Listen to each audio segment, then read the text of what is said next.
എല്ലാവർക്കും നമസ്കാരം. ഇന്ന് നമ്മൾ വന്നിരിക്കുന്നത് സദ്യ സ്റ്റൈലിലുള്ള അവിയലിൻ്റെ റെസിപ്പി ആയിട്ടാണ്. നമ്മൾ സാധാരണ അവിയൽ വെക്കുന്നതിനെക്കാട്ടിലും കുറച്ചുകൂടെ ടേസ്റ്റാണ് ഈ രീതിയിലൊന്ന് ഉണ്ടാക്കി നോക്കുമ്പോൾ.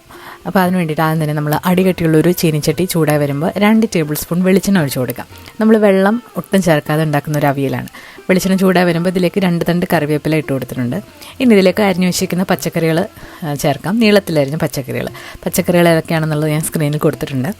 ഇതിലേക്ക് ഒരു 1/4 ടീസ്പൂൺ മഞ്ഞൾപ്പൊടി, 1/4 ടീസ്പൂണിൻ്റെ പകുതി കാശ്മീരി ചില്ലി പൗഡർ, ഒരുപാട് കൂടരുത് മുളക് പൊടി, ജസ്റ്റ് ഒരു ലൈറ്റ് ഓറഞ്ച് കളർ കിട്ടാൻ വേണ്ടിയിട്ടാണ്.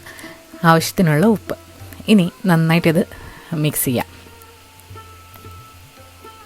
പാത്രം നന്നായിട്ട് ചൂടായിട്ട് വേണം എണ്ണ ഒഴിക്കാനായിട്ട്, അല്ലാന്നുണ്ടെങ്കിൽ കഷ്ണങ്ങൾ പാത്രത്തിൻ്റെ അടിയിൽ ഒട്ടിപ്പിടിക്കും. Non stick പാത്രമാണെങ്കിൽ ഒട്ടിപ്പിടിക്കില്ല. അപ്പോൾ ചെറുതീയിലിട്ട് അടച്ചു വെച്ചിട്ടാണ് നമ്മളിത് വേവിച്ചെടുക്കുന്നത്. പച്ചക്കറികളിൽ നിന്ന് ഇറങ്ങുന്ന വെള്ളത്തിലാണ് ഇത് വേവുന്നത്. ഇനി നിങ്ങൾക്ക് ഇത് അടിയിൽ പിടിക്കുന്ന പേടിയുണ്ടെന്നുണ്ടെങ്കിൽ കുറച്ച് വെള്ളം തളിച്ചു കൊടുക്കാം.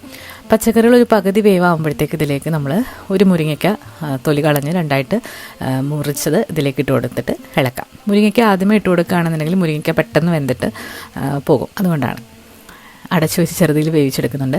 ഇനി നമുക്ക് അരമുറി തേങ്ങയിലേക്ക് 3-4 ചെറിയ ഉള്ളി അരിഞ്ഞത്, അതുപോലെ തന്നെ ഒരു 1/4 ടീസ്പൂൺ ചെറിയ ജീരകം, 2 തണ്ട് കറിവേപ്പില, പച്ചമുളക് നമ്മൾ കഷ്ണത്തിൻ്റെ കൂടെ ഇട്ട് വേവിച്ചിട്ടുണ്ട്. വേണമെന്നുണ്ടെങ്കിൽ ഒരു പച്ചമുളക് ഇതിൻ്റെ കൂടെ ചതയ്ക്കുകയും ചെയ്യാം. ഇതൊന്ന് ചതച്ചെടുക്കുക, ഒരുപാട് അരിഞ്ഞു പോരുത്, ജസ്റ്റ് ഒന്ന് ക്രഷ് ചെയ്ത് എടുത്തിട്ടുണ്ട്.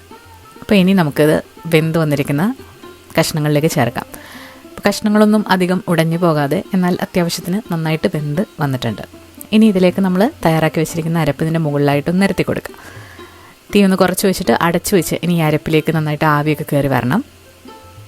ഈ അവിയലിൽ നമുക്ക് പുളിക്ക് വേണ്ടിയിട്ട് ഒന്നുകിൽ പച്ചമാങ്ങ എടുക്കാം, അല്ലാന്നുണ്ടെങ്കിൽ നല്ല കട്ടത്തൈര് എടുക്കാം. ഇനി ഇതും ഇല്ലാന്നുണ്ടെങ്കിൽ നിങ്ങൾക്ക് വാളൻപുളി ചെറിയൊരു നെല്ലിക്ക വലുപ്പത്തിൽ കുതിർത്തിട്ട് ഒഴിച്ചു കൊടുക്കാം. അപ്പോൾ അത് നിങ്ങളുടെ ഇഷ്ടമാണ്. നമ്മളിവിടെ പുളിക്ക് വേണ്ടിയിട്ട് തൈരാണ് ചേർക്കുന്നത്. ഒരു 3 സ്പൂൺ തൈര് ചേർക്കുന്നുണ്ട്. 3 ടേബിൾ സ്പൂണാണ് ചേർക്കുന്നത്. ഇത് നിങ്ങളുടെ ഇഷ്ടത്തിന് കൂട്ടുകുറയ്ക്ക് ചെയ്യാം. തൈരും കൂടി ചേർത്ത് നന്നായിട്ട് മിക്സ് ചെയ്യാം. അവസാനം ഇതിലേക്ക് പച്ചവെളിച്ചെണ്ണ ഒഴിച്ചു കൊടുക്കാം. നമ്മളിത് ഓൾറെഡി വെളിച്ചെണ്ണയിലാണിത് കുക്ക് ചെയ്തിട്ടുള്ളത്, അതുകൊണ്ട് വെളിച്ചെണ്ണ ഒഴിച്ചില്ലെങ്കിലും കുഴപ്പമില്ല. കുറച്ച് കറിവേപ്പിലയും കൂടി ഇട്ടിട്ട് അടച്ചു വെക്കാം. നല്ല ടേസ്റ്റി അവിയലാണ്. സദ്യക്കൊക്കെ കിട്ടുന്ന അതേ ടേസ്റ്റാണ്. അപ്പോൾ എല്ലാവരും ഒന്ന് ട്രൈ ചെയ്ത് നോക്കാം. പുതിയൊരു റെസിപ്പി ആയിട്ട് നമുക്ക് വരും ദിവസങ്ങളിൽ കാണാം. താങ്ക്